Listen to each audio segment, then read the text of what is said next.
Hey everyone, welcome back. ये एक वांगशन fan fiction है, डेमोनिक कल्टीवेशन। फ्रेंड्स, ये स्टोरी मेरी नहीं है। इस स्टोरी का पूरा श्रेय फरजाना अख्तर को दिया जाता है, जिनकी ये स्टोरी है। तो चलिए बिना देरी के शुरू करते हैं। हम लोग यहाँ पर लैन क्लैन को देखते हैं। यहाँ पर अलग अलग क्लैन से बच्चे पढ़ने के लिए आए थे। यहाँ पर गोसू क्लैन के हेड लैन चिरैन क्लास ले रहे थे। जब वह बच्चों को एक क्लैन के बारे में पढ़ा रहे होते हैं तो बच्चों के बीच आपस में बातें होने लगती हैं। वह बोलते हैं, शांत, अगर कोई क्वेश्चन है तो सीधा मुझसे पूछा जाएगा। तभी एक बच्चा अपना हाथ उठाता है। वह बोलते हैं, हाँ पूछो सिचुए। सिचुए बोलता है, मास्टर, क्या सच में कोई ऐसा क्लैन था? आपने कहा ना कि आप उन्हें जानते थे। लैन चिरैन बोलते हैं, हाँ सिचुए, सालों पहले एक ऐसा क्लैन था। वहाँ पर इंसान को इंसान समझा जाता था। वहाँ सभी को सम्मान की भावना से देखा जाता था, लेकिन वह डिस्ट्रॉय हो गया एक डीमन के कारण। सालों पहले एक डीमन के खिलाफ एक युद्ध हुआ जिसमें वह क्लैन तबाह हो गया।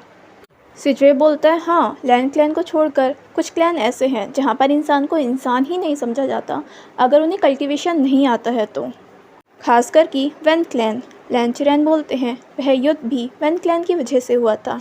यह सुनने के बाद सभी लोग हैरान हो जाते हैं। वहाँ पर दो लोग और भी इन बातों को ध्यान से सुन रहे थे। वह थे लैन शिचैन और लान वांगजी। ये दोनों यहाँ पर टीचर हैं, लेकिन अपने मास्टर की क्लास को कैसे मिस कर सकते थे, इसलिए वह पढ़ने के लिए इनकी क्लास में आ जाते हैं। वांगजी सोचता है, मुझे कैसे नहीं पता आखिरकार इस क्लैन के बारे में। इतने में ही लैन शिचैन बोल पड़ते हैं, अंकल। उनके मुँह से अंकल सुनते ही एकदम से लैन चिरैन उन्हें गुस्से में देखते हैं और लैन शिचैन अपने आप को करेक्ट करते हैं और बोलते हैं, मास्टर, हमें कैसे नहीं पता इस क्लैन के बारे में। लैन चिरैन बोलते हैं, शिचैन, तुम 3 साल के थे और वांगजी अपनी मदर के पेट में था, इसलिए तुम लोगों को इस बारे में कुछ भी नहीं पता। और इसमें ही हादसे की वजह से आप दोनों ने अपने पेरेंट्स को खोया है। ये सुनने के बाद वांगजी को एकदम से वेन क्लैन पर गुस्सा आता है, क्योंकि उसने अपने पेरेंट्स खोए हैं और वेन क्लैन की वजह से ही वह युद्ध हुआ था। लैन चिरैन बोलते हैं, शिचैन, ये चीज़ 25 साल पहले की बात है, जब कल्टीवेशन वर्ल्ड में सब कुछ शांत था। जियान क्लैन में मेले के तौर पर एक उत्सव का आयोजन किया जा रहा था। सारी क्लैन को इनविटेशन मिला था वहां आने का। जियांग क्लैन की रेपुटेशन बहुत अच्छी थी। जैसा कि मैंने कहा कि वहाँ पर इंसान को इंसान ही समझा जाता था, चाहे उसे कल्टीवेशन आए या ना आए। और सबसे ख़ास बात यहाँ पर वो थी कि वहाँ पर डेमोनिक कल्टीवेशन करना अलाउ था, जबकि ये चीज़ दूसरे क्लैन में अलाउ नहीं है। वहाँ केवल आप वाइट मैजिक का यूज़ कर सकते हो, ब्लैक मैजिक का नहीं। लेकिन वहाँ कोई फ़र्क नहीं पड़ता था। और सबसे बड़ी बात, शिचैन, वे लोग डेमोनिक कल्टीवेशन का इस्तेमाल भी अच्छे कामों के लिए करते थे। अगर आप लोग वहाँ पर सिंपल फार्मर भी हैं ना, आपको कुछ नहीं आता, लेकिन अगर आपके अंदर टैलेंट है कि आप कल्टीवेशन कर सकते हो, तो जियांग क्लैन वो क्लैन थी जो आपके टैलेंट को बाहर निकालती थी। लैन चिरैन बोलते हैं, अब तो कल्टीवेशन वर्ल्ड से ये नाम ही गायब हो चुका है कि कभी जियांग क्लैन नाम का कोई क्लैन भी था यहाँ पर। लैन शिचैन बोलते हैं, मास्टर, क्या कोई भी नहीं बचा उनमें से? लैन चिरैन बोलते हैं, शायद नहीं। उस ईव के बाद वहाँ पर सर्वेंट्स की लाशें मिली, सोल्जर्स की लाशें मिली, वहाँ के स्टूडेंट्स की लाशें मिली, लेकिन जियांग क्लैन के लीडर और उनकी फैमिली का क्या हुआ किसी को कुछ नहीं पता। कहते हैं कि शायद वो डीमन ही उन्हें निगल गया होगा। उस डीमन के अचानक से गायब हो जाने की वजह से ही वह युद्ध रुक गया था, लेकिन सब कुछ क्या हुआ वहाँ पर किसी को कुछ नहीं पता। इसलिए उनकी फैमिली का क्या हुआ कुछ नहीं पता। लैन सिचुए बोलता है, मास्टर, क्या उस डीमन को फिर किसी ने कभी नहीं देखा? लैन चिरैन बोलते हैं, नहीं, उसके बाद से उस डीमन को कभी किसी ने नहीं देखा। वह ज़िंदा है या नहीं है, या कहीं छुपा है, किसी को कुछ नहीं पता उस बारे में। बस हाँ, सबको ये पता है कि वह तबाही उस डीमन की वजह से आई थी और उसके पीछे वेन क्लैन का हाथ था। वहाँ पर 2 स्टूडेंट और भी थे, वेनचिंग और वेनिंग। वेनचिंग बोलती है, मास्टर, मैं बहुत देर से देख रही हूँ, आप मेरे क्लैन के ऊपर बार बार उंगली उठा रहे हो। आप ये चीज़ कैसे कह सकते हो कि इसके पीछे वेन क्लैन का हाथ था? वेनचिंग जानती है कि कल्टीवेशन वर्ल्ड में वेन क्लैन की रेपुटेशन इतनी अच्छी नहीं है, लेकिन फिर भी। लैन चिरैन बोलते हैं, हाँ, तुम्हारी क्लैन की वजह से, एक्चुअली तुम्हारे अंकल की वजह से। उन्होंने ब्लैक मैजिक यूज़ करा था और उस डीमन को बुला लिया था। उसके बाद उस पर से अपना कंट्रोल खो दिया था और उसकी वजह से वहाँ पर वह सारी तबाही आई थी। इसलिए तो अब तुम्हारे अंकल अब क्लैन लीडर नहीं है, बल्कि तुम्हारे फादर हैं। और इसीलिए कल्टीवेशन वर्ल्ड में वेन क्लैन का नाम इतना अच्छा नहीं है। वेनचिंग सोचती है, ये मेरे अंकल भी ना कितने घटिया इंसान हैं, इनकी वजह से सब हमारे क्लैन को दोष दे रहे हैं। पहले तो वैन चिंग अपने अंकल को मन में गाली देती है। इसके बाद लैन चिरेन से पूछती है, मास्टर एक बात पूछनी है, अगर उस टाइम पे हर कोई ब्लैक मैजिक यूज़ कर सकता था तो मेरे अंकल क्यों नहीं कर पाए? लैन चिरेन बोलते हैं, यूज़ कर सकता था लेकिन उसकी सही गाइडेंस जियांग क्लैन के अंदर दी जाती थी। अगर कोई बिना जियांग क्लैन के उसे यूज़ करने का ट्राई करता था तो वह कोई ना कोई गलती करता था, इसलिए वो चीज़ केवल जियांग क्लैन में अलाउ थी और वही गलती तुम्हारे अंकल ने भी कर दी। और इसके बाद से पूरे कल्टीवेशन वर्ल्ड में अब इस चीज़ को मना करा जाता है कि कोई भी डिमोनिक कल्टीवेशन यूज़ नहीं कर सकता। वेंचिंग बोलती है, मास्टर अगर कोई पर्सन आज भी ऐसा निकल जाए जिसे बहुत अच्छे से डिमोनिक कल्टीवेशन आती हो तो फिर क्या होगा? ये सुनने के बाद लैन चिरेन उसे घूर कर देखते हैं, तुम कहना क्या चाहती हो? वेंचिंग बोलती है, मैं बस पूछना चाहती हूँ, अगर उसे बहुत अच्छे से डिमोनिक कल्टीवेशन आएगी तो क्या हम उसे फिर भी एक जुर्म के तौर पर देखेंगे? लैन चिरेन बोलते हैं, हम डायरेक्ट उसे जुर्म घोषित नहीं कर सकते, ये तो देखना होगा ना कि आखिर वह किस लिए यूज़ कर रहा है, अच्छा या बुरा।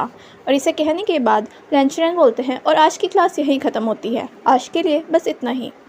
अब जैसे ही लैन चिरेन बोलते हैं कि आप लोगों की छुट्टी हो चुकी है, सारे स्टूडेंट वहाँ से उठते हैं और वहाँ से चले जाते हैं। वहाँ पर केवल 2 लोग और बचते हैं, लैन शिचेन और लान वांगची। ये दोनों जाते नहीं हैं बल्कि लैन चिरेन के पास आते हैं। यहाँ पर आने के बाद वांगची बोलता है, अंकल मैंने कभी अपने पेरेंट्स को नहीं देखा, आपने कहा कि मैंने अपने पेरेंट्स को उस युद्ध की वजह से खोया है, तो फिर मेरा जन्म कैसे हुआ है? मैंने सिर्फ गगा को देखा है। लैन चिरेन फीकी सी स्माइल देते और बोलते हैं, वांग जी ज़्यादा मत सोचो, वह युद्ध काफ़ी लंबा चला था। उस युद्ध में लड़ते लड़ते मैंने अपने ब्रदर को खो दिया और मेरी सिस्टर इन लॉ को खो दिया, वह तुम्हें जन्म देते हुए मारी गई। मेरी सिस्टर इन लॉ बहुत अच्छी थी वांग जी। बोलता है, सच मम्मा इतनी अच्छी थी? लैन चिरेन बोलते हैं, बहुत अच्छी थी। ब्रदर और सिस्टर इन लॉ आपस में बहुत प्यार करते थे और उनकी शादी से हमारे क्लैन में और ज़्यादा ब्लेसिंग ही आई थी वांगची। तुम्हारी मदर युद्ध कला में बहुत ज़्यादा निपुण थी वांगची, लेकिन उनको ब्लैक मैजिक नहीं आता था। हाँ, लेकिन उनकी फ्रेंड को ब्लैक मैजिक आता था। ये दोनों मिलकर सभी को परेशान करते थे। ये दोनों बहुत चंचल थे। कभी कभी सोचता हूँ वांगची कि आखिर तुम किस पर गए हो, क्योंकि सिस्टर इन लॉ तो ऐसी नहीं थी, वह तो परेशान करने में बहुत माहिर थी। शिचेन बोलते, अंकल वांगशी आप पर गया है, मैं खुद सोच रहा हूँ कि आज आप इतना कैसे बोल लिए। ये सुनने के बाद यहाँ पर लैन चिरेन शिचेन को फिर से घूर कर देखते हैं और शिचेन बोलते हैं, मुझे कुछ काम याद आ गया, मुझे जाना होगा, बाय। और वह जल्दी से निकलते हैं इससे पहले कि लैन चिरेन लैन शिचेन को कुछ बोलें। वांगची वहीं रह जाता है। लैन चिरेन इसके बाद वांगची की तरफ देखते हैं, बोलते हैं, वांगची क्या तुम्हें तुम्हारे पेरेंट्स की याद आ रही है? वांगची अपने सर को उठाता है, उसकी आंखों में हल्की सी नमी आती है और लैन चिरेन समझ जाते हैं। लैन चिरेन बोलते हैं, वांगची मैं ये तो नहीं कह सकता कि सब कुछ ठीक हो जाएगा, क्योंकि तुमने अपने पेरेंट्स को खो दिया है, लेकिन हाँ वांगची वह बहुत अच्छे थे। अगर वह आज ज़िंदा होते तो आज उन्हें तुम पर गर्व होता, क्योंकि तुम कल्टीवेशन वर्ल्ड में हंगुनजुन नाम से जाने जाते हो, एक महान योद्धा। शायद अगर वह डीमन अभी यहाँ होता तो शायद तुम उसे ख़त्म कर सकते थे वांगची। मुझे तुम पर गर्व है। और ये कहने के बाद लैन चिरेन वहाँ से चले जाते हैं और वांगची वहीं अकेला रह जाता है। वांगची सोचता है, मेरे पेरेंट्स इतने अच्छे थे तो मुझे अकेला क्यों छोड़ दिया, मुझे भी साथ ले जाते। अब वांगची अपने रूम जिंगशी नहीं जाता बल्कि गुसो के जंगल में चला जाता है खुद को शांत करने के लिए। जब वांगची गुसो के जंगल में जाता है तो उसे एकदम से ब्लैक स्मोक दिखाई देती है। वह सोचता है क्या यहाँ पर आग लग गई है। वह और पास जाता है तो उसे एहसास होता है कि यह धुआं जहरीला है, यहाँ कोई आग नहीं लगी बल्कि ब्लैक मैजिक करा जा रहा है। ये देखने के बाद वांगची हैरान हो जाता है कि गुसो में और उसके आसपास ब्लैक मैजिक करना मना है, लेकिन वह कौन इंसान है जो यहाँ पर कर रहा है और किसी को पता भी नहीं चला कि यहाँ पर ब्लैक मैजिक यूज़ करा जा रहा है। वांगची वहाँ पर बीच में जाने का ट्राई करता है लेकिन जा नहीं पाता। वहाँ पर तलवारों के टकराने की आवाज़ आ रही थी, किसी के गुर्राने की आवाज़ें आ रही थी, किसी इंसान की तो नहीं थी। वांगची फिर से वहाँ पर बीच में जाने का ट्राई करता है लेकिन ऐसा लग रहा था कोई पावरफुल चीज़ उसे पीछे धकेल रही है। वह नहीं चाहती कि वांगची वहाँ पर जाए। वांगची बहुत पावरफुल था। वांगची सोचता है ये कौन है जो इतना पावरफुल है और ब्लैक मैजिक यूज़ कर रहा है जिसे मैं भी नहीं तोड़ पा रहा हूँ। इसके बाद वांगची अपना गुच्छे निकालता है और उसे बजाना स्टार्ट कर देता है। वांगची चाह रहा था उन चीज़ों को शांत करना, क्योंकि वह वहाँ तक खुद नहीं जा सकता था। जब वांगची सब कर ही रहा होता है तो अचानक से वहाँ पर बांसुरी के बजने की आवाज़ें आने लगती हैं। अब वह ऐसा लग रहा था कि वह सारी चीज़ों को शांत करना चाह रही है, लेकिन वह चीज़ वांगची को भी अफेक्ट कर रही थी। वांगची अपनी आंखें खोलता है क्योंकि उसके सर में दर्द सा होने लगता है। इतने में ही बांसुरी से एक अलग टाइप की धुन आने लगती है। वांगची सोचता है ये सब क्या चल रहा है यहाँ पर, और इतने में ही एकदम से ब्लास्ट होता है और वहाँ पर जो डीमन था वह ब्लास्ट हो जाता है और जो पर्सन बांसुरी बजा रहा था वह पीछे जाकर गिरता है। वह ब्लैक स्मोक गायब हो जाता है। वांगची को भी एक झटका लगता है लेकिन वह गिरता नहीं है। इसके बाद वांगची वहाँ पर देखने लगता है कि वहाँ पर ये सब क्या हो रहा था, लेकिन उसे कुछ दिखाई नहीं देता, केवल टूटे हुए पेड़ दिखाई देते हैं। वांगची सोचता है ये सब, और इतने में ही उसकी नज़र किसी पर जाती है। वह उस इंसान के पास जाता है। वांगची सोचता है क्या ये इंसान मर गया। इसके बाद वांगची उसके पास जाता है, उसके फेस को अपनी तरफ करता है, उसके फेस से बाल हटाता है और वह चेक करता है कि इंसान ज़िंदा है कि नहीं है। वह इंसान ज़िंदा होता है। इसके बाद वांगची उसके फेस को देखने लगता है और अचानक से उसके फेस में खो जाता है, क्योंकि वह इंसान बहुत ज़्यादा प्यारा लग रहा था। वांगची ने ऐसा पहली बार देखा था कोई। पहले तो वांगची उसे देखता रहता है, फिर उसे हिट होता है कि आखिर वह क्या ही कर रहा है। वह अपनी नज़रें हटाता है और इसके बाद चेक करने लगता है। वांगची सोचता है क्या यहाँ पर जो सारी चीज़ें हो रही थी वह ये इंसान कर रहा था, लेकिन ना तो इसके पास कोई बांसुरी है ना कोई तलवार, जबकि यहाँ पर तलवारों के बजने की आवाज़ें भी थी और यहाँ पर बांसुरी की आवाज़ें भी आ रही थी। यहाँ पर जो युद्ध हो रहा था वे सारे लोग कहाँ गए। उस इंसान ने ब्लैक और रेड कलर के कपड़े पहने थे और उसके बाल रेड कलर के रिबन से टाए थे। इसके बाद वांगची कुछ सोचता है और विंग को अपनी बाहों में कैरी कर लेता है और उसे गुसू के एंट्रेंस पर ले जाता है, जहां पर बाकी सारे स्टूडेंट ये देखकर हैरान हो जाते हैं कि वांगची को तो किसी का फिजिकल टच पसंद भी नहीं और वह किसी इंसान को बाहों में कैद कर ला रहे हैं। इतने में ही वहाँ पर लैन सिचुए आता है और वह देखकर हैरान, और वह जल्दी से भागते हुए लैन चिरेन और लैन शिचैन के पास जाता है, जबकि भागना मना था। इसके बाद लैन चिरेन बोलते हैं सिचुए तुम भाग कर क्यों आ रहे हो। सिचुए बोलता है मास्टर गजब हो गया। लैन शिचैन बोलते हैं क्या हुआ। सिजुए बोलता है हंगुन जुन किसी को अपनी बाहों में लाए हैं और वह पर्सन शायद बेहोश है। ये सुनने के बाद वह दोनों भी हैरान हो जाते हैं, क्या वांगची का तो कोई दोस्त भी नहीं है, तो वांगची किसे ले आया। और ये दोनों भी वहाँ पर पहुँचते हैं तो वह देखते हैं कि एंट्रेंस पर वांगची किसी को अपनी बाहों में लेकर खड़ा है। लैशिचन बोलते हैं वांगची ये कौन है। वांगची बोलता है ब्रदर मुझे नहीं पता। अब ये सुनने के बाद लैशिचन और ज़्यादा हैरान हो जाते हैं, बोलते हैं ये सब क्या है, मान ना मान मैं तेरा मेहमान, जान ना पहचान बाहों में भर कर ले आए उसे यहाँ पर। इसके बाद वांगशी बोलता है ब्रदर क्या मैं इसे अंदर लेकर आ सकता हूँ। शिचैन बोलते हैं हाँ अंदर आओ, खड़े मत रहो वांगजी। इसके बाद वांगजी विंग को लेकर हीलिंग चैम्बर में चला जाता है। इसके बाद वहाँ पर हीलर आते हैं और विंग को देखने लगते हैं। इसके बाद वांगजी अपने अंकल और ब्रदर के पास बाहर आकर खड़ा हो जाता है। इसके बाद वो दोनों वांगजी से पूछते हैं और वांगजी थोड़ी देर पहले हुई जंगल में सारी वारदात उन दोनों को बता देता है। और ये सुनने के बाद वह लोग भी हैरान हो जाते हैं कि गुसुक के जंगल में इतना सब कुछ हो गया और किसी को पता कैसे नहीं चला। इसके बाद हीलर बाहर आता है। लैंचरैन पूछते हैं अब कैसा है वो। हीलर बोलता है उनके सर पर चोट आई है गिरने की वजह से, शायद इसी वजह से वह बेहोश हैं, और बाकी की चीज़ें उनके होश आने के बाद ही हम कुछ कह सकते हैं। और ये बोलने के बाद वहाँ से हीलर चले जाते हैं और इसके बाद ये तीनों अंदर हीलिंग रूम में चले जाते हैं। लैंचरैन वहाँ पर विंग का चेहरा देखते हैं, उन्हें वह चेहरा जाना पहचाना लगता है। लैंचरैन सोचते हैं क्या मैं तुम्हें जानता हूँ, तुम्हारा चेहरा इतना जाना पहचाना क्यों लग रहा है। और लैंशिचैन सोचते हैं भाई कौन हो तुम, मेरे भाई पर क्या जादू कर दिया, जो भाई किसी का फिजिकल टच बर्दाश्त भी नहीं कर सकता वो तुम्हें बाहों में भर कर लाया है, कुछ तो गड़बड़ है भाई। इसके बाद ये लोग वहाँ से चले जाते हैं और वांगजी भी अपने जिंगशिंग में चला जाता है और वहाँ जाकर वह मेडिटेट करने लगता है। रात का समय आ जाता है और वांगजी अपने ब्रदर और अंकल के साथ डिनर करता है। इसके बाद वहाँ से डिनर लेता है और हीलिंग चेम्बर में जाता है, वहाँ पर विंग के लिए डिनर लेकर। इसके बाद वह विंग को देख रहा होता है और सोचता है इतना कौन सोता है। फिर वह खुद को समझाता है ये पर्सन बीमार है ना, चलता है इतना तो। फिर भी वांगजी के दिमाग में एक और बार आता है उठ जाओ भाई। इसके बाद वांगजी वहीं बैठ जाता है और वहाँ पर मेडिटेट करने लगता है। जब वांगजी मेडिटेट कर रहा होता है तो उसकी हल्की सी किसी के उठने की आवाज़ आती है और वांगजी अपनी आंखें खोल देता है और वह देखता है कि वह पर्सन जाग चुका है। इतने में ही वांगजी अपनी तलवार लेता है और उस पर्सन की गर्दन पर रखता है और पूछता है कौन हो तुम। वह पर्सन एकदम से डर जाता है और बोलता है भाई तुम कौन हो, क्या मैंने आपको कुछ करा है, क्या मैं आपको जानता हूँ, ये ऐसी तलवार मेरी गर्दन पर क्यों रख रखी है, क्या हम पहले मिले हैं, क्या हम एक दूसरे को जानते हैं, क्या हमारे बीच कुछ हुआ है, क्या आप मुझसे नफरत करते हैं, क्या हुआ है, अपनी तलवार क्यों रख रखी है। और एकदम से इतने सारे क्वेश्चन हो जाते हैं और वांगजी को लगता है ये इंसान को ज़्यादा नहीं बोलता। वांगजी बोलता है शांत, अब पहले तुम ये बताओ तुम कौन हो और गुसू के जंगल में क्या कर रहे थे। फिंग बोलता है, क्या ये लैन क्लैन है? और उसका चेहरा हैरानी भरा हो जाता है। वांगची यहाँ में सर हिलाता है और इसके बाद फिर से पूछता है, तुम वहाँ क्या कर रहे थे? फिंग बोलता है, मेरा नाम विंग है और मुझे नहीं पता कि मैं यहाँ पर कैसे आया हूँ, और आप कौन हैं? वांगची अपना परिचय देता है और बोलता है, मैं गुसू का सेकंड प्रिंस हूँ, लान वांगची। ये सुनने के बाद विंग उसे हैरानी से देख रहा होता है कि पता नहीं क्या देख लिया, और विंग एकदम से बोलता है, क्या तुम लानजान हो?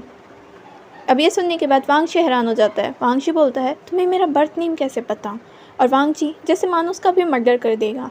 विंग बोलता है, शांत, मैंने बस ऐसे ही तुक्का बिड़ाया, मुझे नहीं पता था कि मेरा तुक्का सही निकलेगा, मैंने तो ऐसे ही बोल दिया था।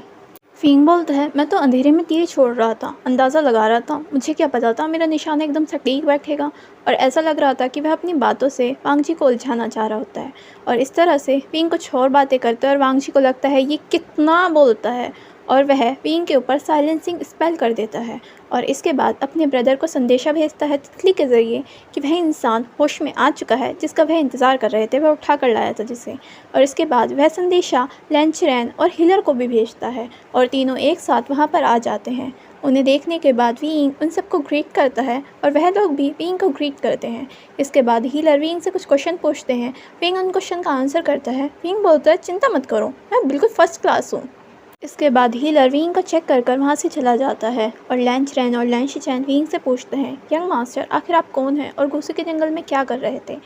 विंग बोलता है, मैं यहाँ पर केवल एक ही इंसान से बात करना चाहता हूँ, यहाँ के क्लैन लीडर यानी कि आपसे, और क्या आप बाकी दोनों यहाँ से बाहर जा सकते हैं?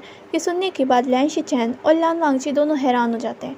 वांगची बोलता है, हे, तुमने कहा था तुम किसी को नहीं जानते, तो फिर तुम्हें हमारे क्लैन लीडर से क्या काम है? इतने में लैंचरैन वांगची की तरफ देखते हैं, वांगची, और उन दोनों को वहाँ से बाहर जाने का इशारा करते हैं। और अब अपने अंकल की बात मानते हुए वह दोनों रूम से बाहर चले जाते हैं, और रूम में अब केवल 2 जने बचते हैं, लैंचरैन और विंग। लैंचरैन बोलते हैं, बोलिए यंग मास्टर, आप कौन हैं? विंग बोलता है, मेरा नाम विंग है और मुझे यहाँ पर मेरे बाबा ने भेजा है। लैंचरैन बोलते हैं, आपके बाबा? लेकिन वो कौन है? विंग बोलता है, मुझे माफ़ कीजिए, मैं अभी आपको इस बारे में कुछ नहीं बता सकता, लेकिन हाँ, मुझे आपको कुछ बताना है। जब मैं यहाँ पर आया तो मैंने देखा कि गुसू के जंगल में किसी ने एक डीमन को छोड़ दिया है, शायद गुसू के जंगल को तबाह करने के लिए। मुझे लगा था यहाँ कुछ गड़बड़ है, और देखा तो वहाँ पर ब्लैक मैजिक करा गया है। अभी तो मैंने उस डीमन को नष्ट कर दिया है, लेकिन आपको इस चीज़ का पता करना होगा कि आखिर ये सब किसने करा है। इसके बाद लैंचरैन कुछ हैरान हो जाते हैं और विंग से कुछ और क्वेश्चन पूछते हैं, लेकिन विंग किसी भी क्वेश्चन का आंसर नहीं कर रहा था। विंग बोलता है, वक्त आने पर मैं आपके सारे सवालों का जवाब दे दूंगा, मैं कौन हूँ, कहाँ से आया हूँ, क्या कर रहा हूँ, लेकिन प्लीज़ अभी के लिए इन क्वेश्चंस को मत पूछिए, क्योंकि अभी मैं आपको आंसर नहीं कर सकता। मुझे आपकी परमिशन चाहिए, क्या मैं कुछ टाइम के लिए आपकी क्लैन में रुक सकता हूँ? लैंचरैन को सोचते हैं और फिर आंसर हाँ में कर ही देते हैं। विंग बोलते हैं, वक्त आने पर आपको पता चल जाएगा, और हाँ, इसमें गुसू क्लैन को कोई नुकसान नहीं होगा, मेरा वादा है आपसे। अब इसके बाद लैंचरैन वहाँ से जाने लगते हैं। विंग एकदम से रोकता है, मास्टर ज़रा रुकिए, मुझे भूख लगी है। लैंचरैन इशारा करते हैं, वहाँ टेबल पर खाना है तो। विंग बोलता है, ये मरीज़ों वाला खाना नहीं। इसके बाद विंग बोलता है, मुझे पता है कि गुसू में चिकन खाना मना है, और मैं आपसे उसकी डिमांड भी नहीं करा, बट एटलीस्ट थोड़े मसाले तो हो, मैं ये फीका खाना नहीं खा सकता। इसके बाद लैंचरैन को सोचते हैं और हाँ में सर हिलाते हैं और वहाँ से चले जाते हैं। जब वह बाहर आते हैं तो वह देखते हैं कि वहाँ पर लैंशिचैन नहीं होता, केवल लान वांगची होता है। वांगची बोलता है, अंकल उसने आपसे क्या कहा? लैंचरैन बोलते हैं, कुछ नहीं वांगजी, वह कुछ समय हमारे क्लैन में ठहरना चाहता है, उसके लिए गेस्ट रूम का इंतज़ाम कर दिया जाएगा। और अब सोने का समय हो चुका है वांगजी, तुम भी अपने रूम में चले जाओ। और ये कहने के बाद लैंचरैन वहाँ से चले जाते हैं। अब वांगजी वहाँ से जाने लगता है, लेकिन मुड़कर दोबारा एकदम से हीलिंग रूम की तरफ दोबारा देखता है, और इसके बाद वांगजी भी अपने रूम में चला जाता है। अपने रूम में जाने के बाद भी वांगजी के मन में केवल एक ही सवाल चल रहा था, तुम कौन हो? अब वांगजी यही सब सोचते हुए सो जाता है। अब रात के 12 बज जाते हैं, लेकिन विंग को नींद नहीं आती और विंग गुसू में टहलने लगता है।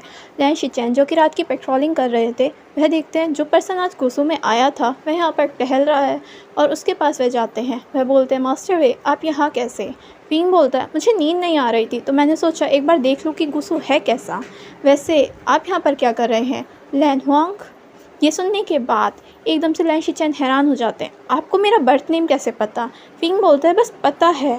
लैंशिचैन बोलता है, फिर भी, लेकिन विंग कोई आंसर नहीं करता। इसके बाद विंग बोलता है, वैसे गुसू में तो 9 बजे के बाद निकलना मना है, आप यहाँ पर क्या कर रहे हैं?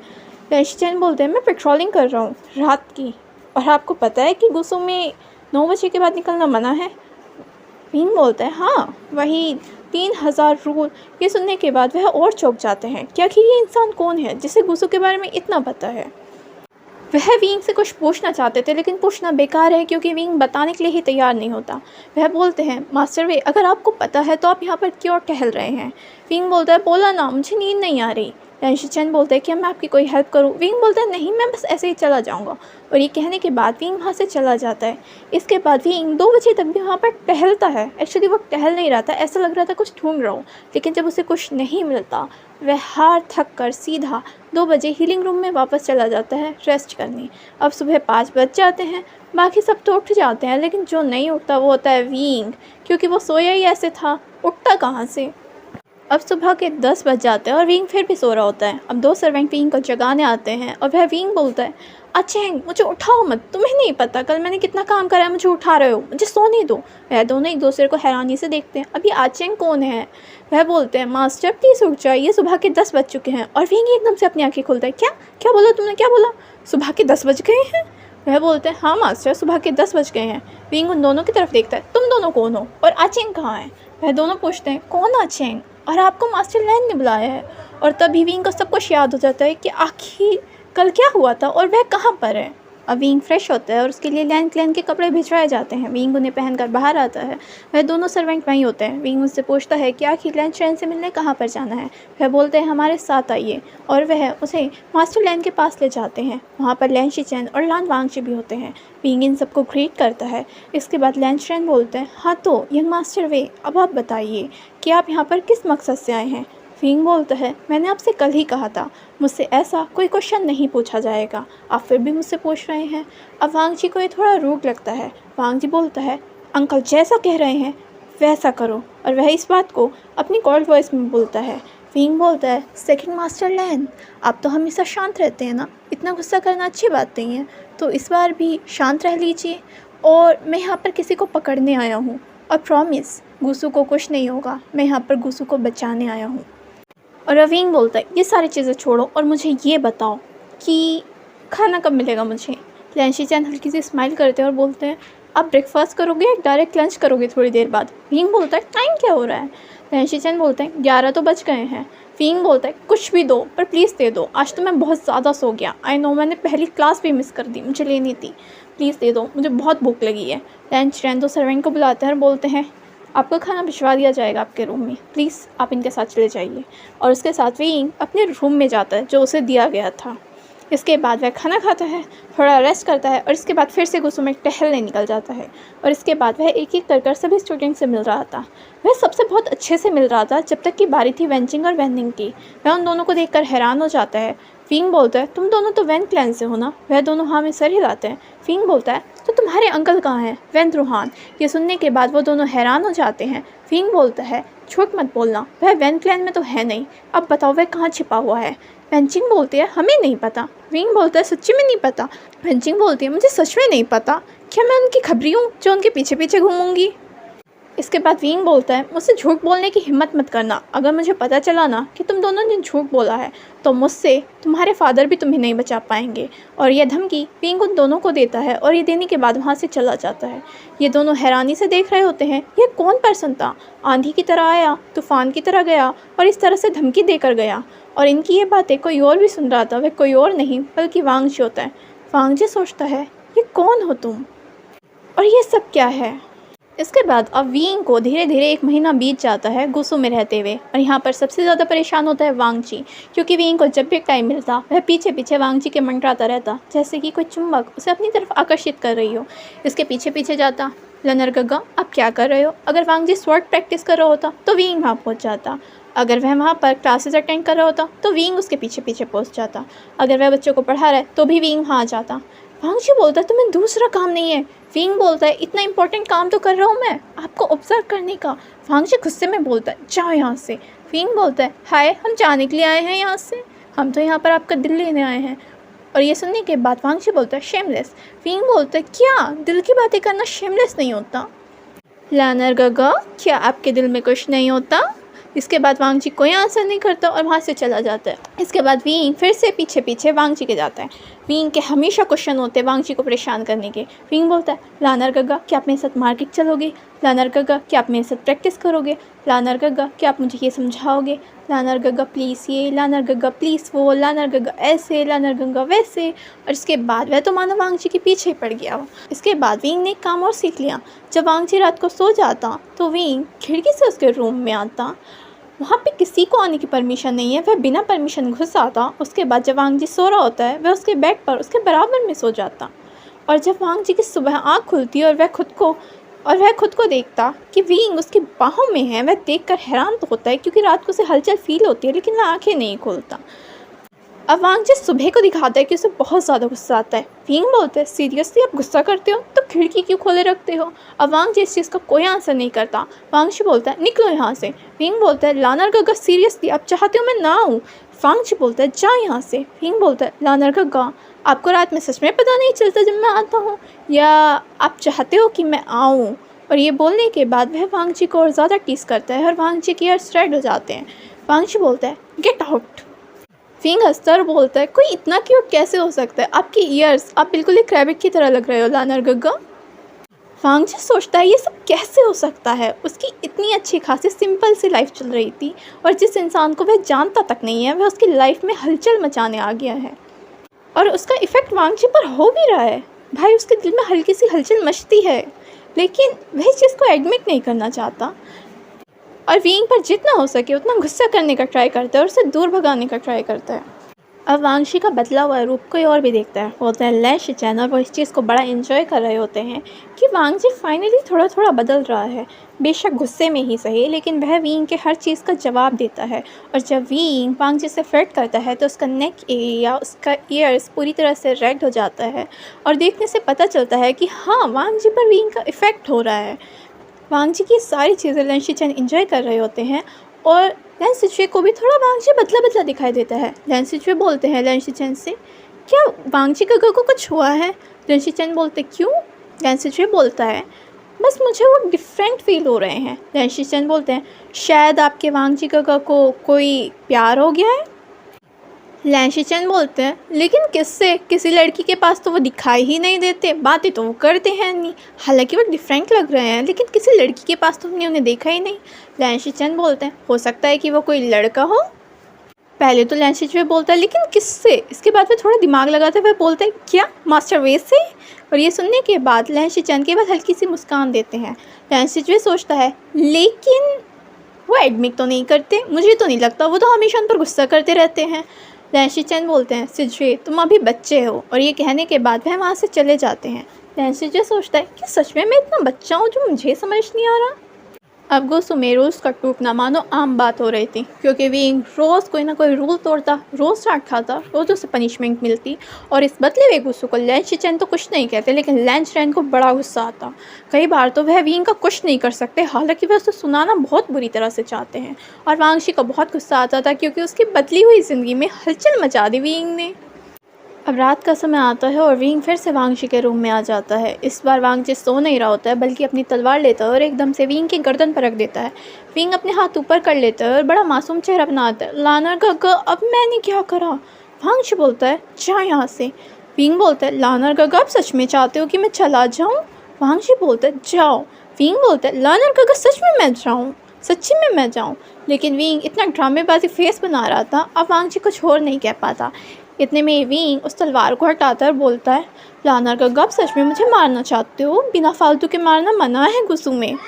इसके बाद वांग शी अपनी तलवार को वापस रख लेता है और विंग को फिर से ऑर्डर करता है जाने के लिए, लेकिन विंग होता है कि वांग शी के हाथ को पकड़कर उसे अपने साथ बेड पर खींच लेता है और खुद वांग शी के ऊपर आ जाता है। वांग जी से हटाने का ट्राई करता है। विंग बोलता है, सीरियसली आप सच में चाहते हो कि मैं चला जाऊँ? अब वांग शी कोई आंसर नहीं करता। विंग बोलता है, हाँ तो हर रात मेरा इंतज़ार क्यों करते हो? और ये कहने के बाद वह वांग शी की तरफ आंख मारता है। वांग शी बोलता है, शेमलेस। विंग बोलता है, अच्छा जी, हम शेमलेस क्योंकि हम अपने प्यार का इजहार सरेआम करते हैं, और आप जो रातों को हमारा इंतज़ार करते हो उसका क्या? वांग शी बोलता है, विंग। विंग बोलता है, हाँ मैं ही हूँ। सच्ची बताओ लानर गगा, आप तो ऐसे बिहेव करते हो जैसे आपको पता ही नहीं चलता रात को कब मैं आपके रूम में आता हूँ, कब आपके बेड पर आता हूँ, कब धीरे धीरे आपकी बाहों में चला जाता हूँ। हाय क्या नज़ारा होता है वो, कभी तो आंखें खोल कर देख लिया करो। और उसके दिल पर अपने हाथ को फिराने लगता है, और कभी तो थोड़ी बहुत सुन लिया करो। वांगशी बोलता है वींग। वींग बोलता है क्या, अब हर चीज़ का मज़ा ख़राब कर देते हो। इसके बाद वींग वांगशी के ऊपर से हट जाता है और वहीं लेक जाता है। मैं नहीं जा रहा, जो करना कर लो आप, और ज़बरदस्ती वहीं पर लेक जाता है। वांगशी बोलता है वींग ये गलत है। वींग बोलता है अच्छा जी क्यों, जब से तो आपको याद नहीं आया। मैं नहीं जा रहा, आप जो कहना है कह लो, और जाकर क्या कहोगे आप अपने क्लैन मास्टर से। मैं वींग को पनिशमेंट दे रहा हूँ क्योंकि वींग मेरे रूम में आता है, और कब से आता है। वह भी सोचेंगे वांगशी पहले तो तुमने ऐसा कुछ नहीं बताया, क्या हंगुनचुन केवल मैं ही गुनहगार हूँ। और इसके बाद वींग अपनी चोंच चलाने लगता है, बहुत बातें करने लगता है, और वांगजी थक कर उसके ऊपर साइलेंसिंग स्पेल कर देता है। वींग हिलता है और बोलने की कोशिश करता है, लेकिन वह बोल नहीं पाता। इसके बाद वींग को और भी ज़्यादा गुस्सा आता है और वह वहीं पर ब्लैंकेट ओढ़ता है और लेट जाता है। अब वांगजी अपने सर में हाथ मारता है कि आखिर वह क्या ही करे। इसके बाद जब वांगजी उसके पास आने के लिए तैयार नहीं होता, वींग उसका हाथ पकड़ता है और उसे अपने करीब खींच लेता है, जैसे कि वह इशारा कर रहा है आपने मुँह ही तो बंद करा है, हाथों से तो मैं खींच ही सकता हूँ। और फिर उनकी ये रात ऐसे ही निकल जाती है। अब क्लैन में थोड़ी चीज़ें चेंज होने लगती हैं। सारे स्टूडेंट अचानक से बीमार होने लगते हैं। लैन चिरैन और लैन शिचैन को भी समझ नहीं आता कि आखिर ये सब क्या ही हो रहा है, इतने स्टूडेंट्स क्यों बीमार पड़ रहे हैं। उनकी हालत ख़राब हो रही है और उन पर कोई हीलिंग मैजिक भी वर्क नहीं कर रहा, ना ही कोई औषधि वर्क कर रही है। अब एक दिन वींग क्लैन में नहीं होता है। वींग को सारे में ढूंढ लिया जाता है, लेकिन वह नहीं होता। उस दिन क्लैन में अचानक से हलचल मच जाती है। सारे स्टूडेंट ऐसा बिहेव कर रहे थे कि मानो जैसे कि वो कोई पपिट हैं, और आपस में वो लोग लड़ने लगते हैं। ये देखने के बाद लैन चिरैन, लैन शिचैन और वांगजी सभी हैरान और उन्हें कंट्रोल करने का ट्राई कर रहे थे। वांगजी वींग को ढूंढता है, लेकिन उसे वींग कहीं दिखाई नहीं देता। लैन शिचैन बोलता है वांगजी हमारे पास मास्टर वी को ढूंढने का टाइम नहीं है, हमें पहले ये चीज़ सॉल्व करनी होगी। वांगजी को वींग की फ़िक्र हो रही थी, क्या तुम ठीक हो। लेकिन अभी यहाँ की चीज़ें ज़्यादा संभालनी थी। वांगजी अपना गुच्चिन बजाने लगता है, लैन शिचैन फ्लूट बजाने लगते हैं, और लैन चिरैन अपनी वीणा को बजाने लगते हैं, जैसे कि वो इन चीज़ों को कंट्रोल करना चाहते हैं। लेकिन ये चीज़ें आउट ऑफ कंट्रोल हो रही थी कि इतने में ही वहाँ पर बहुत सारे पपिक्स आने शुरू हो जाते हैं। अभी तो स्टूडेंट ही काबू में नहीं आए थे। इतने में ही वह देखते हैं कि एंट्रेंस की तरफ से ये सारे पपिक्स आ रहे हैं। लैन शिचैन जल्दी से वहाँ जाते हैं तो वे देखते हैं कि एंट्रेंस पर वैन रूहान खड़ा था, और उसके हाथ में ये आयरन का टुकड़ा था, जिससे कि वह उन सारे पपिक्स को कंट्रोल कर रहा था। लैन शिचैन बोलते हैं वैन रूहान तुम ये सब क्यों कर रहे हो। वैन रूहान और पपिक्स को भेजता है, और अब वह लोग उन स्टूडेंट्स को भी नुकसान पहुंचाने लगते हैं। लैन चिरैन की समझ में कुछ नहीं आता कि आखिर वह क्या करे, वह कैसे अपनी फैमिली और अपने स्टूडेंट को बचाए। उसकी आंखों के सामने उसके स्टूडेंट को नुकसान पहुंचाया जा रहा था और वह कुछ भी नहीं कर पा रहा था। वह बड़ी ही दुविधा में था। इतने में ही वहाँ पर एक बांसुरी के बजने की आवाज़ें आने लगती हैं, जिसे देखने के बाद वैन रूहान हैरान हो जाता है, क्योंकि बांसुरी के बजने की आवाज़ सुनकर उसके सारे पपिक्स वहीं पर रुक जाते हैं, और जो स्टूडेंट पपिक्स में चेंज हो रहे थे वह नॉर्मल हो जाते हैं और नॉर्मल होना स्टार्ट कर देते हैं। वैन रूहान बोलता है कौन हो तुम। ऐसा लग रहा था कि अब उसके हाथ में जो यिन आयरन है वह केवल मामूली लोहे का टुकड़ा है, अब उसके पास कोई शक्तियाँ नहीं हैं। वैन रूहान फिर से बोलता है कौन हो तुम, दम है तो सामने आओ, पीछे से वार करने की हिम्मत मत करो। वींग बोलता है, वींग अपनी बांसुरी बजाना रोक देता है और बोलता है ओ हेलो, आंखें खोल कर देखो, तुम्हारे सामने खड़ा हूँ मैं। और सभी लोग उस दिशा में देखते हैं। वहाँ पर वींग होता है जो कि ब्लैक और रेड कलर के कपड़े पहने हुए होता है, उसके हाथ में एक बांसुरी होती है। वैन रूहान बोलता है गुसू क्लैन के इतने महान लीडर्स मेरा सामना नहीं कर पाए, कल्टीवेशन वर्ल्ड में कोई मेरा सामना नहीं कर पाता। मेरी डेमोनिक कल्टीवेशन इतनी है कि मैं यिन आयरन को कंट्रोल कर सकता हूँ, तो फिर तुम कैसे ये सब कर सकते हो, कौन हो तुम, तुम्हारी हिम्मत की दांत देनी पड़ेगी, ये सब कैसे करा तुमने। वींग एक स्माइल करता है और बोलता है तुम अभी बच्चे हो मेरे सामने। जिस डेमोनिक कल्टीवेशन को तुम बोल रहे हो ना, उसका मास्टर हूँ मैं, डेमोनिक कल्टीवेशन का मास्टर हूँ। ये आयरन पर तुम इतना उछल रहे हो ना, उसको बनाया भी मैंने है और उसको तोड़ा भी मैंने है। वींग बोलता है जब मैंने ये आयरन को तोड़ा था तो मैंने इसे अलग अलग जगह छुपा दिया था। अब मुझे तुम ये बताओ तुम्हें ये किसने दिया है। वैन रोहान बोलता है नहीं बताऊंगा। विंग बोलता है तुम करना क्या चाहते हो? वैन रोहान बोलता है मैं सबसे ताकतवर बनना चाहता हूँ, इतना ताकतवर कि मैं इस कल्टीवेशन वर्ल्ड पर रूल करना चाहता हूँ। मुझसे ताकतवर कोई नहीं होगा और इस ताकत के लिए मैं कुछ भी कर सकता हूँ। ना मैंने जियांग क्लैन के बारे में सोचा था, ना गुसु क्लैन के बारे में सोचूंगा। और ये सुनने के बाद वांग ची गुस्से में आ जाता है और वह अपनी तलवार से वैन रोहान के ऊपर वार करने ही वाला होता है कि वैन रोहान की नायरन की मदद से वांग ची के ऊपर ही वार कर देता है। ये देखकर विंग को गुस्सा आ जाता है। विंग बोलता है तुम्हारी हिम्मत कैसे हुई मेरे वांग ची के ऊपर हाथ उठाने की? और वह एकदम से फिर से फ्लूट बजाने लगता है और काला धुआं आकर वैन रोहान को घेर लेता है और उसे आकाश में उठा लेता है। वैन रोहान बोलता है छोड़ो मुझे, कौन हो तुम और मुझे कैसे कंट्रोल कर सकते हो? विंग बोलता है मैं तुम्हें नहीं, मैं सभी को कंट्रोल कर सकता हूँ। विंग बोलता है तुमने सोचा भी कैसे? तुम लांसान पर हाथ उठाओगे और बच जाओगे, ये बिना ये जाने कि गुसु क्लैन की रक्षा कौन कर रहा है। तुमने उस पर आक्रमण करने की कोशिश करी। वैन रोहान बोलता है कौन हो तुम? विंग बोलता है हाँ तुम्हें जान लेना चाहिए। जिस जियांग फैमिली के ऊपर तुमने वार करा था उस जियांग फैमिली का प्रिंस हूँ मैं, जियांग वुशियान हूँ मैं। और हाँ तुम्हारी इन्फॉर्मेशन के लिए बता दूँ कि जियांग फैमिली कभी ख़त्म नहीं हुई थी और मैं भी ज़िंदा हूँ। इसके बाद विंग फिर से फ्लूट बजाता है और वैन रोहान की मौत वहीं हो जाती है। इसके बाद वहाँ पर जो सारे पपिट्स थे वह राख में चेंज हो जाते हैं और सारे स्टूडेंट वहीं पर बेहोश हो जाते हैं। इसके बाद विंग बांसुरी बजाना तब तक बंद नहीं करता जब तक उसे ये एहसास नहीं हो जाता कि सब कुछ ठीक हो चुका है। और इसके बाद विंग उस म्यूज़िक को बजाना स्टार्ट करता है जो वांग ची अपने रूम में बजाता है और इस म्यूज़िक को अभी तक किसी ने नहीं सुना था। और वांग ची ये सुनने के बाद हैरान हो जाता है। वांग ची बोलता है विंग। और इसके बाद सारे स्टूडेंट धीरे धीरे होश में आने लगते हैं, लेकिन जब वे होश में आते हैं उन्हें कुछ भी याद नहीं रहता। यहाँ की सारी चीज़ें केवल 3 जनों को याद रहती हैं, लैन चिरैन, लैन शिचैन और वांग ची। बाकी सारे स्टूडेंट आपस में सोच रहे होते हैं वे यहाँ पर क्या कर रहे हैं और यहाँ पर क्या हो रहा है, जैसे उन्हें कुछ पता ही नहीं कि यहाँ पर इतना बड़ी चीज़ भी हो चुकी है। लैन चिरैन विंग के पास आते हैं। लैन चिरैन बोलते हैं जियांग वुशियान मतलब कौन हो तुम? विंग बोलता है मास्टर क्या हम आपके रूम में जा सकते हैं, हम लोग वहाँ बात कर लेंगे। और इसके बाद ये लोग एक रूम में जाते हैं। विंग बोलता है मास्टर मैं आइंग हूँ, क्या आपने मुझे नहीं पहचाना? लैन चिरैन बोलते हैं नहीं मुझे कुछ याद नहीं है, मुझे नहीं पता कि तुम कौन हो। विंग बोलते हैं कोई बात नहीं, मेरे माँ और बाबा आते ही होंगे, उन्हें देखने के बाद आप पहचान जाओगे। लैन चिरैन बोलते हैं जियांग फैमियान मैं उन्हें जानता हूँ, लेकिन यिंग कर उनका कोई बेटा है ये नहीं पता। आचेंग और यान ली उनके बच्चे हैं ये तो पता है। अविंग के माँ और बाबा आ जाते हैं और वह आकर लैन चिरैन से मिलता है। लैन चिरैन बोलते हैं आप लोग विंग को कैसे जानते हो? वह बोलते हैं क्या विंग ने नहीं बताया कि उसके माँ बाबा आने वाले हैं? लैन चिरैन बोलते हैं उसने कहा लेकिन कैसे? आचेंग बोलता है ये तो आपको इमोर्टल लैन यी ही बता सकती हैं। और ये बोलने के बाद वहाँ से यान ली और जियांग चेंग दोनों चले जाते हैं विंग को ढूंढने। और जब लोग ये देखने लगते हैं कि आखिर विंग कहाँ है तो उन्हें विंग मिलता है जो कि वांग जी को छेड़ रहा था और वांग जिस पर गुस्सा कर रहा था दूर हटो। लेकिन विंग का कहाँ सुनने का मन था। विंग बोलता है लानर गग्गा आप बड़े प्यारे हो और भी ज़्यादा प्यारे लगते हो ऐसा करते हुए। वांग जी बोलता है विंग। विंग बोलता है हाँ जी मैं यहीं हूँ। और वह ऐसे करके वांग जी को और ज़्यादा गिलसा रहा था। इतने में ही यान ली विंग को आवाज़ मारती है आइंग। और ये सुनने के बाद विंग उधर की तरफ देखता है, उसके चेहरे पर एक बड़ी सी स्माइल आ जाती है और वो जल्दी से दौड़ते हुए यानली के पास जाता है। वह बोलता है अरे आप, और वह जाकर यानली को गले लगा लेता है। यानली बोलती है आइंग तुम कैसे हो? विंग बच्चे की तरह मुंह बनाता है और बोलता है मैं अच्छा हूँ, लेकिन लगता है कि शिजे ने मुझे बिल्कुल भी याद नहीं करा। यानली बोलती है अरे ऐसे कैसे हो सकता है, मैं मेरे बेबी को कैसे याद नहीं करूँगी, मैंने तुम्हें हर पल याद करा है आइंग। अब वांग जी होता है जो यहाँ पर जेलस हो रहा था, उसे इन दोनों के बीच क्या बातें आ रही हैं ये तो सुनाई नहीं देती, लेकिन यानली बहुत ज़्यादा खूबसूरत थी और विंग उन्हें ऐसे गले लगा रहा था और वांग जी के तन बदन में तो मानो आग लग रही थी जेलसी की वजह से। आखिर ये दोनों इतने क्लोज हैं भी कैसे, इस तरह से गले लग रहे हैं। इसके बाद विंग जियांग चेंग को गले लगाता है और जियांग चेंग हल्का सा उसके शोल्डर पर हिट करता है और बोलता है घर चलो तुम्हारी टांगें तोड़ दूंगा, तुम्हें हमारी बिल्कुल भी याद नहीं आई, अगर तुम्हारी टांगें टूट जाएंगी तो तुम कहीं भी नहीं जा पाओगे और हमेशा हमारे साथ रहोगे।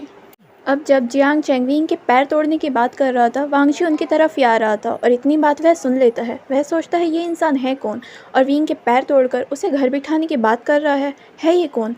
वांगशी इतने में ही विंग के पास जाता है, उसे पकड़कर अपने पीछे खींच लेता है और जियांग चेंग की तरफ गुस्से में देखता है और बोलता है कौन हो तुम और विंग को नुकसान पहुँचाने की बात कर रहे हो। जियांग चेंग हैरान हो जाता है कि आखिर ये पर्सन कौन है और इस तरह से उन दोनों के बीच में आ गया। जियांग चेंग बोलता है आप कौन हैं? विंग ये कौन है? विंग मुंह बनाते हुए बोलता है ये है सेकंड मास्टर लानवांग जी। यानली बोलती है ओ अच्छा। इसके बाद यानली और जियांग चेंग दोनों ही वांग जी को ग्रीट करते हैं। अब सेकंड मास्टर लैन है, आपसे मिलकर खुशी हुई। वांगशी बोलता है कि आप हमें जानते हैं? यानली बोलती है हाँ जी। वांगशी बोलता है लेकिन आप दोनों हैं कौन? यानली बोलती है मेरा नाम जियांग यानली है और इसका नाम जियांग चेंग है। मैं विंग की बड़ी बहन हूँ और ये विंग का भाई है। अब जो वांग जी को जेलसी की वजह से गुस्सा आ रहा था वो थोड़ा शांत हो जाता है ये जानने के बाद कि अरे ये दोनों कोई और नहीं बल्कि विंग के भाई बहन हैं और इनका ऐसा वैसा कोई रिश्ता नहीं है विंग के साथ। अब हम लोग दूसरी तरफ रूम में देखते हैं जहाँ ये लोग बातें कर रहे थे और वहाँ पर इमोर्टल बाओशन सेरन और वहाँ पर लैनी भी आ जाती हैं। लैनी बोलती हैं चैन क्या तुम्हें याद है सालों पहले हुआ वह युद्ध? चैन बोलता है हाँ मुझे याद है और मुझे लगा था कि उसी युद्ध में जियांग फैमिली पूरी तरह से ख़त्म हो चुकी है। लैनी बोलती हैं जियांग फैमिली कभी ख़त्म नहीं हुई थी। चैन बोलता है और मुझे ऐसा लगा कि जैसे कि जियांग क्लैन पूरी तरह से नष्ट हो चुका है। एल्डर लैनी बोलती है जियांग क्लैन कभी भी नष्ट नहीं हुआ, वो अलग बात है कि तुम्हें कभी दिखाई नहीं दिया। चैन बोलता है क्या ही मतलब है आपका? लैनी बोलती है जब सालों पहले वैन रोहान कल्टीवेशन वर्ल्ड पर राज करना चाहता था डेमोनिक कल्टीवेशन की मदद से, तो वह उस टीमन को लाया था। उस टीमन को हम हरा सकते थे लेकिन साथ में कुछ प्रॉब्लम भी थी। बाओशन सेरन उसको मार सकती थी लेकिन प्रॉब्लम की वजह से हम नहीं कर पाए। बाओशन सेरन ने कहा कि कुछ भी हो जाए लेकिन जियांग फैमिली को कुछ भी नहीं होना चाहिए, इसलिए उस युद्ध में हम भी थे लेकिन तुम्हें हम दिखाई नहीं दिए क्योंकि हम नहीं चाहते थे कि किसी को भी ये पता चले कि इस युद्ध में इमोर्टल्स भी आए हैं। हमने चारों तरफ एक प्रोटेक्टिव लेयर लगा दी थी जियांग फैमिली की, जिसकी वजह से उन्हें कोई नुकसान नहीं हुआ और जियांग फैमिली उस युद्ध में बच गई। एल्डर लैनी मैडम यू और जियांग चेंग को अपने साथ अपनी जगह पर ले जाती हैं। जैसे वे युद्ध के मैदान में थे वैसी स्थिति में वह वहाँ पर पहुँच जाते हैं। वहाँ पर इन दोनों को देखकर ये लोग हैरान हो जाते हैं। मैडम यू बोलती हैं मदर आप? बाओशन सेरन मैडम यू की मदर है लेकिन कल्टीवेशन वर्ल्ड में ऐसे बहुत ही कम लोग हैं जिन्हें ये बात मालूम है, ना के बराबर ही केवल जियांग फैमियान और कुछ लोगों को ही ये बात पता है। एल्डर लैनी बोलती हैं चिंता मत करो, तुम लोग यहाँ पर सुरक्षित हो और तुम्हारे बच्चों को भी यहाँ पर ले आया गया है। बाओशन सेरन बोलती हैं आयु तुम इस स्थिति में कैसे फ़ाइट कर सकती हो? मैडम यू बोलती हैं क्या मतलब आपका? वह बोलती है क्या तुम्हें नहीं पता? मैडम यू बोलती हैं आप कहना क्या चाहते हो? बाओशन सेरन बोलती हैं तुम प्रेग्नेंट हो, क्या तुम्हें ये बात नहीं पता और तुम इस कंडीशन में भी वहाँ पर फ़ाइट कर रही हो? ये सुनने के बाद मैडम यू हैरान हो जाती हैं। बाओशन सेरन बोलती हैं अगर तुम्हें नहीं पता तो एक बार अपनी बैली पर हाथ रखो और उस चीज़ को फ़ील करो, तुम्हें पता चल जाएगा। और वह ऐसा ही करती हैं और उन्हें फ़ील होता है कि डेफिनेटली उनके अंदर एक लाइफ है। जियांग फैमियान बोलता है मैडम लैन आपने ऐसा क्यों करा? एल्डर लैनी बोलती हैं आपको ज़रूर पता चल जाएगा लेकिन अभी हमें एक काम करना होगा, हमें दिखाना होगा कि जैसे कि जियांग फैमिली मारी जा चुकी है और जियांग क्लैन नष्ट हो चुका है। और ऐसा ही होता है, अब धीरे धीरे कल्टीवेशन वर्ल्ड से जियांग फैमिली का नाम मिट ही जाता है जैसे कि वो कभी एग्जिस्ट ही नहीं करती थी और जियांग क्लैन के तबाह होने की खबर सारे में फैल जाती है। जियांग फैमियान उनसे पूछता भी है कि ऐसा क्यों? वह बोलती हैं चिंता मत करो, वैसे भी जो वैन रोहान ने करा है उसे उसके कर्मों की सज़ा मिलनी चाहिए। यहाँ पर मैडम यू को खबर मिलती है कि उनकी फ्रेंड वांगशी की मदर मारी जा चुकी हैं। ये सुनने के बाद वह बहुत ज़्यादा रोती हैं और वह बोलती है कि मैं कुछ भी नहीं कर पाई और मेरी फ्रेंड मारी गई और उसके बच्चे के पास भी मैं नहीं हूँ। बाओशन सेरन बोलती हैं यू अपने आप को संभालो, तुम ऐसा नहीं कर सकती, तुम्हारे बच्चे को हार्म होगा, तुम्हें अपने इमोशंस कंट्रोल करने होंगे मेरे बच्चे। इसके बाद एल्डर लैनी यहाँ पर आती हैं। इसके बाद एल्डर लैनी गोसू क्लैन में आती हैं और यहाँ पर आकर वांगशी को देख रही होती हैं। वह वांगशी को ब्लेसिंग्स देती हैं और बोलती हैं तुम्हारे सोलमेट जल्दी इस दुनिया में आने वाला है मेरे बच्चे, जो खुशियाँ तुमसे छीनी हैं तुम्हें जल्दी मिल जाएंगी, तुम सदैव खुश रहो। और ये बोलने के बाद इसके बाद वह गोसू क्लैन में घूमने लगती हैं और वहाँ की हालत देख रही होती हैं। वांगची की मदर और फादर के बाद वहाँ पर थोड़ा सा शोक का माहौल था। वह सोचती हैं कि आखिर ये सब क्या ही हो गया, पर जल्दी हमें ये सब ठीक करना होगा। इसके बाद चैन बोलता है लेकिन अगर जियांग फैमिली ज़िंदा थी तो हमें कैसे पता नहीं चला? एल्डर लैनी बोलती हैं ये चीज़ ज़रूरी थी कल्टीवेशन वर्ल्ड की सुरक्षा के लिए। जियांग फैमिली का नामो निशान मिटना ज़रूरी था। इसके बाद एल्डर लैनी बोलते हैं, लेकिन हम यहाँ पर आए हैं एक बहुत ही ज़रूरी काम के लिए। और एल्डर लैनी, बाओशन सेरन एक साथ बोलती हैं। लैंचरेन उनसे पूछता है कि क्या काम है। वह दोनों बोलती हैं वीइंग और वांग जी की शादी। ये सुनने के बाद लैंचरेन हैरान हो जाता है। वह बोलता है क्या, इन दोनों की शादी, वो भी 2 लड़कों की शादी। बाओशन सेरन बोलते हैं क्या मतलब है तुम्हारा। लैंचरेन बोलता है वह दोनों ही लड़के हैं, उनकी कैसे शादी हो सकती है। बाओशन सेरन बोलती है वो दोनों सोलमेट हैं, उनके जन्म लेने से पहले ही उनकी डेस्टिनी निर्धारित थी। लैंचरेन बोलते हैं कि सच में। बाओशन सेरन बोलती हैं क्या लगता है तुम्हें कि उसके माँ बाप ने कहा कि जाओ गुसु की रक्षा करो तो वह आ गया। हाँ, वह रक्षा करने आया है, लेकिन साथ में उसका मकसद यहाँ पर वांग जी से मिलना था, उसके सोलमेट से मिलना था, इसलिए यहाँ पर वह आया है। मैडम लैनी बोलती हैं और उसे यहाँ पे गुसु की सारी चीज़ें पता हैं। गुसु में कैसे रहते हैं, क्या खाते हैं, क्या करते हैं, यहाँ के 3000 रूल्स पता हैं। उसे तुम्हारे बारे में पता है, उसे फैमिली के बारे में पता है। ये सुनने के बाद लैंचरेन हैरान हो जाते हैं। वे बोलते हैं क्या सच में, क्या आपने उन्हें बताया है। एल्डर लैनी बोलती हैं भाई मैं क्यों ना बताऊँ, वो यहाँ का होने वाला सन इन लॉ है, तो उसे अपने ससुराल के बारे में इतनी सारी चीज़ें तो पता होनी चाहिए ना, कैसा है क्या है। लैंचरेन बोलते हैं लेकिन वह तो सारे रूल को तोड़ता है। ये सुनने के बाद वह सभी लोग हंसने लगते हैं कि हाँ, वह है ही इतना शैतान, वह सारे रूल्स तोड़ता है, उसे इन सारी चीज़ों में बहुत मज़ा आता है। एल्डर लैनी बोलती हैं लेकिन चैन वो बहुत ज़्यादा समझदार भी है, वो टैलेंटेड है, वो वांग जी को टक्कर दे सकता है, वो डिमोनिक कल्टिवेशन का मास्टर है। ये सुनने के बाद लैंचरेन हैरान हो जाते हैं कि सच में उसे डिमोनिक कल्टिवेशन इतना अच्छे से आता है।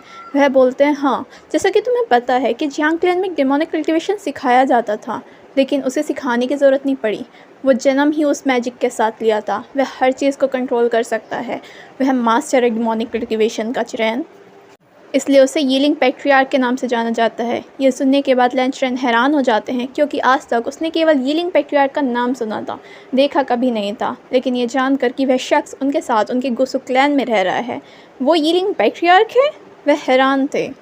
इसके बाद हम लोग देखते हैं कि लैन शिचैन, लान वांगची, जियांग सिबलिंग, ये सभी के सभी उस रूम में पहुंच जाते हैं जहां पर सभी एल्डर्स थे।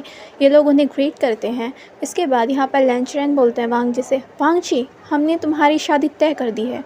और ये सुनने के बाद वांग जी हैरान हो जाता है कि ये क्या हो गया। लैंचरेन बोलते हैं और वो शादी बिल्कुल सही है तुम्हारे लिए और तुम्हें करनी चाहिए। वांगशी बोलता है लेकिन अंकल, मैं बोलना चाहता था कि मेरी मर्ज़ी के ख़िलाफ़ आप मेरी शादी कैसे तय कर सकते हैं, लेकिन वांगशी कुछ नहीं बोल पाता। लैंचरेन बोलते हैं वांगशी मुझे कुछ नहीं सुनना। लैंशिचेन बोलते हैं पर अंकल आप ऐसा कैसे कर सकते हैं। लैंचरेन बोलते हैं क्योंकि मुझे पता है कि ये फ़ैसला तुम्हारे लिए बिल्कुल सही रहेगा वांग जी, तुम्हारे प्यार से तुम्हारी शादी करी जा रही है। ये सुनने के बाद वांग जी हैरान हो जाता है, मेरा प्यार, ये कौन है।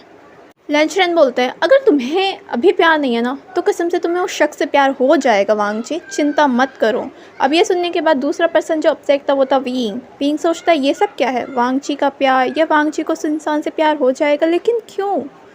इधर जियांग फैमियन बोलते हैं वीइंग हमने तुम्हारी शादी भी तय कर दी है। ये सुनने के बाद अब वीइंग हैरान हो जाता है। वह बोलते हैं हमने तुम्हारी शादी तुम्हारे सोलमेट से तय करी है। अब यहाँ पर वीइंग हैरान था, वह वांग जी की तरफ देखता है, क्या वांग जी उसका सोलमेट नहीं है। अब यहाँ पर वांग जी बाद में अपने अंकल से बात करते हैं, अंकल की सच में मेरी शादी तय कर दी गई है। वह बोलते हैं हाँ, और ये हम बड़ों का फैसला है और तुम्हें मानना चाहिए वांग जी। वांग जी बोलते हैं पर अंकल। वह बोलते हैं वांग जी तुम बहुत बहस करने लगे हो, क्या तुम्हें मुझ पर विश्वास नहीं है। वांग जी बोलता है ऐसा नहीं है अंकल। और इधर वीइंग अपने पेरेंट्स को देखता है, क्या मेरा सोलमेट कौन है। वह बोलते हैं क्या तुम्हें नहीं पता। वीइंग बोलता है क्या वांग जी है। उसकी मदर बोलते हैं हमने ये तो नहीं कहा कि तुम्हारा सोलमेट वांग जी है। वीइंग बोलते हैं पर आपने ये तो कहा था कि वह मुझे यहाँ आकर मिलेगा। वह बोलती हैं यहाँ आकर मिलेगा, लेंस सेक्ट का होगा, हमने तुम्हारा सोलमेट फाइंड कर लिया है। वीइंग बोलते हैं लेकिन अगर वो वांग जी नहीं है तो फिर कौन है। वह बोलती है तुम्हें बहुत जल्द पता चल जाएगा। वीइंग बोलता है आप ऐसा कैसे कर सकते हो।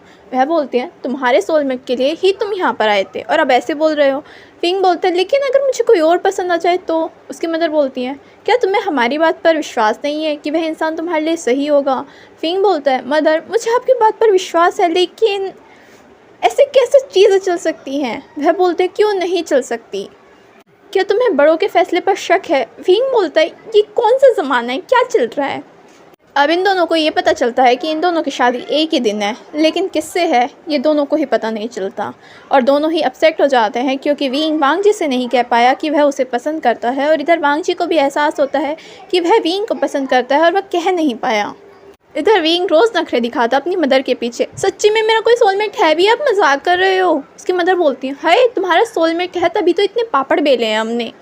विंग बोलता है, मदर या तो आप मुझसे पहले मिलवा दो वरना मैं बता रहा हूँ मैं शादी वाले दिन भाग जाऊँगा। उसकी मदर उसका कान पकड़ कर खींचती है, तुम्हारी हिम्मत कैसे हुई। विंग बोलता है, मैं सच्ची में शादी वाले दिन भाग जाऊँगा। उसकी मदर फिर से ज़ोरों से उसका कान पकड़ कर खींचते हैं, दोबारा बोल कर देखना। विंग बोलते सॉरी सॉरी मदर। उसकी मदर बोलती है, ऐसा सोचना भी मत वरना तुम्हारी टांगें तोड़ दूंगी मैं, और दुनिया के जिस भी कोने में होंगे ना तुम खींच कर लाऊंगी मैं यहाँ पर। अब यहाँ पर जो मज़े ले रहे थे वो थे जियांग यानली और जियांग चैंग, क्योंकि इन दोनों को पता था कि इन दोनों की शादी एक दूसरे से हो रही है। वह बस विंग की ऐसी हालत का मजाक उड़ा रहे थे और बाद में ये प्लान ना बताने का भी इन दोनों का ही चल रहा था। और उसके मदर एंड फादर ने बाद में बताने का प्लान तय कर लिया था, लेकिन ये से मज़े क्यों ना लिए जाएँ। इधर वांग जी होता है जो अपने रूम में गुच्चिन बजा रहा होता है, तभी वहाँ पर लैन शिचैन आ जाता है और वांग जी गुच्चिन बजाना रोक देता है और लैन शिचैन को ग्रीट करता है। लैन शिचैन बोलता है, वांग जी क्या तुम अपसेट हो। वांग जी कोई आंसर नहीं करता। इसके बाद वह वांग जी की तरफ देखते हैं, क्या हुआ तुम मुझसे बोल सकते हो। वांग जी बोलता है, ब्रदर क्या मैं खुश रहूँगा। लैन शिचैन बोलते हैं, क्या शादी के बाद। वांग जी हाँ में सर हिलाता है। लैन शिचैन बोलते हैं, और क्यों नहीं रहोगे तुम। वांग जी बोलता है, किसी अजनबी से शादी की जा सकती है क्या। लैन शिचैन बोलते हैं, क्या तुम्हें बड़ों के फैसले पर विश्वास नहीं। वांग जी बोलता है, ऐसा नहीं है। लैन शिचैन बोलते हैं, तो कैसा है। इसके बाद लैन शिचैन हल्की सी स्माइल करते हैं और बोलते हैं, वांग जी बस तुम थोड़े दिन और वेट करो, तुम्हारी शादी होने ही वाली है, फिर तुम्हें खुद पता चल जाएगा कि तुम खुश रहोगे कि नहीं। और हाँ डेफिनेटली तुम खुश रहोगे और तुम्हें वह शख्स बहुत पसंद आएगा। वांग जी बोलते हैं, सच्ची ब्रदर। लैन शिचैन बोलते हैं, तुम्हें मेरी बात पर शक है। वांग जी बोलता है, नहीं। लैन शिचैन बोलते हैं, तुम्हें तुम्हारा सोलमेट बहुत पसंद आने वाला है वांग जी, तो दिल थाम के रखना कहीं तुम्हें उस दिन अटैक ना आ जाए। इसके बाद इन दोनों की शादी वाला दिन आ जाता है। इन दोनों को लाल कलर के कपड़े पहनाए जाते हैं और विंग के फेस को व्हील से कवर कर दिया जाता है, तो वांग जी को पता नहीं चलता कि आखिर व्हील के अंदर कौन है। और इधर विंग को व्हील इस तरह से पहनाया गया था, वो इतने मोटे कपड़े का था कि विंग को कुछ दिखाई नहीं दे रहा था कि उसके सामने कौन है। अब विंग को वहाँ पर वांग जी के सामने ले जाया जाता है। अब विंग के मन में फिर भी आ रहा था, मेरा सच्ची में मन कर रहा भाग जाऊँ यहाँ से। वांग जी के मन में भी आ रहा था, उठ जाऊँ यहाँ से, बस मना कर दो। इसके बाद विंग के चेहरे से व्हील हटा दिया जाता है और जब ये दोनों एक दूसरे को देखते हैं तो देखकर हैरान हो जाते हैं कि ये सब क्या है।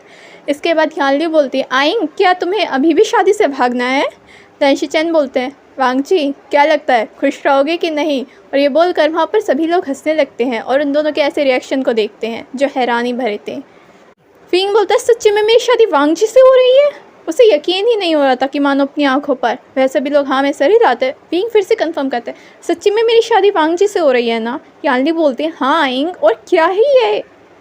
विंग बोलता है, सच्ची में ना मुझे यकीन नहीं हो रहा, मुझे लग रहा है कि मैं सपना देख रहा हूँ। और वह वहाँ पर खड़े जियांग चैंग को पिंच कर देता है। जियांग चैंग उसकी कमर में मारता है, ये सब क्या है। विंग बोलता है, मैं तो चेक कर रहा था, मैं सपना तो नहीं देख रहा। जियांग चैंग आंखें घुमाता और बोलता है, तो खुद को पिंच करना चाहिए था, मुझे नहीं। इसके बाद विंग वांग जी के चेहरे को टच करने लगता है, तुम सच्ची में हो, जैसे वो यकीन कर रहा हो। और यहाँ पर वांग जी हैरान था कि वह बातों को हजम कर रहा हो कि आखिर यहाँ पे क्या ही हो गया एकदम से। इसके बाद विंग वांग जी को कसकर गले लगा लेता, मैं बहुत खुश हूँ। लेकिन वांग जी एकदम से कोई रिएक्ट नहीं कर पाता। इसके बाद विंग अलग होता है, क्या तुम खुश नहीं हो, सच्ची बताओ वांग जी। लानर गगा, क्या आप खुश नहीं हो।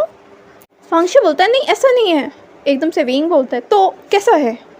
लैन शिचैन बोलता है, वांग जी अब तो यकीन कर लो। और वांग जी के चेहरे पर भी एक स्माइल आ जाती है कि उसका सोलमेट उसके साथ है। और वांग जी के चेहरे पर भी स्माइल आ जाती है कि उसकी शादी विंग से हो रही है। विंग बोलता है, वांग जी अब तो मैं तुमसे उम्र भर के लिए बंध गया, तो मैं तो अब तुम्हें उम्र भर परेशान करने के लिए तैयार हूँ। वांग जी बोलता है, मैं तैयार हूँ परेशान होने के लिए। विंग बोलता है, क्या। वांग जी फिर से रिपीट करता है। विंग बोलता है, सच्ची में अपनी बात से पलट मत जाना, तुम सबके सामने गवाही दे रहे हो वांग जी, अभी आफत तुम्हारी है। और इसके बाद इन दोनों की शादी होती है और इसी के साथ ये कहानी भी ख़त्म होती है। Thank you.